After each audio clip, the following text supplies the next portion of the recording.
In 1961, the Berlin Wall began construction, and it quickly began leaving its mark on history that remains today.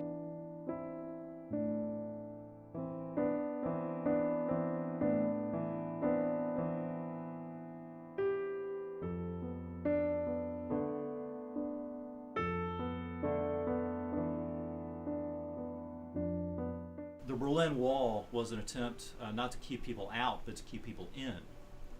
And so it was effectively a prison for the people of East Berlin, people of East Germany. And it really kept them from leaving the country of East Germany. Some did. I mean, some managed to escape in different ways, either through buildings near the wall, or there were even people tunneling under the wall. There was a famous story of a hot air balloon, a family in a balloon that went into West Germany. But many people died in the attempts. Many East Germans were just machine gunned on the wall, around the wall. If they got past that initial barbed wire in front of the wall, often they were shot dead right on sight. To get a first-hand account of the wall's oppression, we interviewed German professors at Kennesaw State University.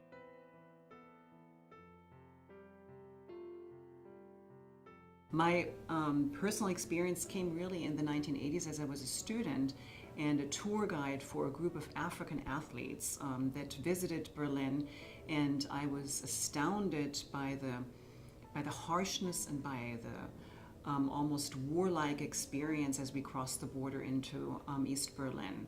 There was confiscation of our passports, there were yells, there were mirrors that were put underneath our vehicles. We felt like criminals almost as we entered into East Berlin. And then, except for some of the nice streets that were sort of having the cosmetic facade of a representational capital, a couple of blocks into the less frequently frequented streets, there were still ruins of the war. There were still holes in the walls of buildings from where the shootings had taken place during the war. So it was like stepping back in time in a very physical experience that we shared. So it was a really ugly period in world history. And it persisted well into the 1980s. It wasn't until 1989 that when you had a new reformist government in the Soviet Union that allowed an opening for the first time in the Berlin Wall there in 1989, and a small measured amount of people were able to go through in the beginning, and the protest movement grew, the expectation for freedom grew, and in 1989 they finally just opened up the wall, and for the first time in decades, people were able to go from east to west. And so it was a major development in world history and world politics, and it was one of those landmark events that led to the end of the Soviet Union.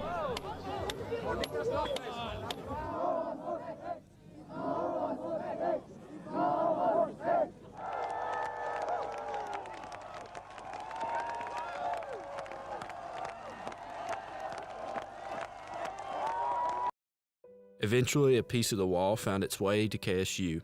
Well, former State Senator Chuck Clay is the grandson of General Lucius Clay, who was the commander of the Berlin Airlift, which was the program by the United States and Great Britain and West Germany to provide food, medicine, assistance to the citizens of West Berlin who were enveloped by the East German government. They were trying to enclose West Berlin, cut it off, choke it to death, starve it to death.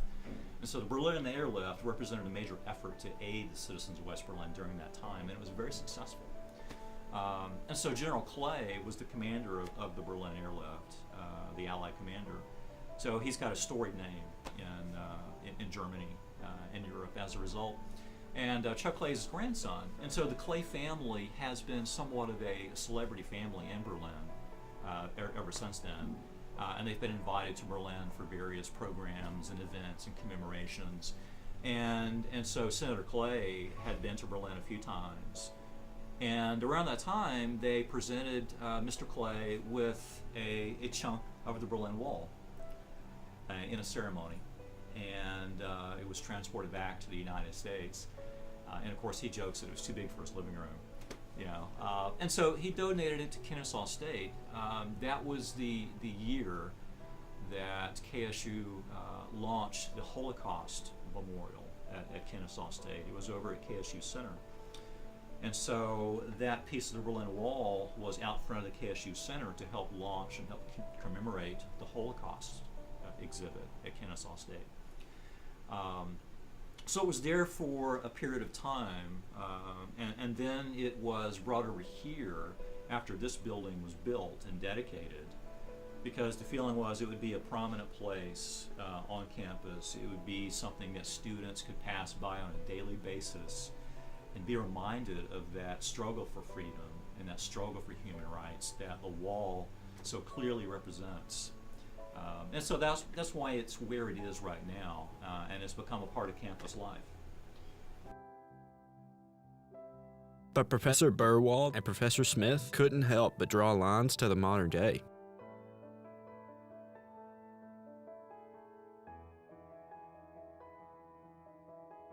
So right now, when there are countries that try to build new walls, or countries that have a lot of rhetoric about separating people within a country or beyond countries, for Germans that strikes a very deep chord in terms of, oh my God, there are countries that have not learned from history, you know, that seem to crave walls instead of celebrating the fact that we got rid of them.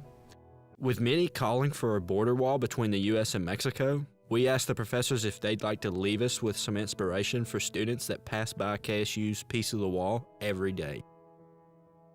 I think it's our responsibility to remind all of the KSU students you have a part to play in creating the future that you want to see in this country. And maybe a wall can be a reminder that it is humanly possible to tear down a wall. I'd say that the true dialogue is stronger than walls. Now one could elaborate on that for hours, of course. Maybe we should have poetry readings or art happenings or theater pieces in front of that wall more often, you know. But I would hope that students look at this or stand or touch it and make videos there to reflect on the darkness of history, but also to extract some good energy for the future from that. Because, you know, now it's a kind of a museum piece, and so it does not separate people anymore. People are not being killed there anymore. So that means history sometimes, very rarely, but sometimes has a way of non-violently overcoming its own trauma.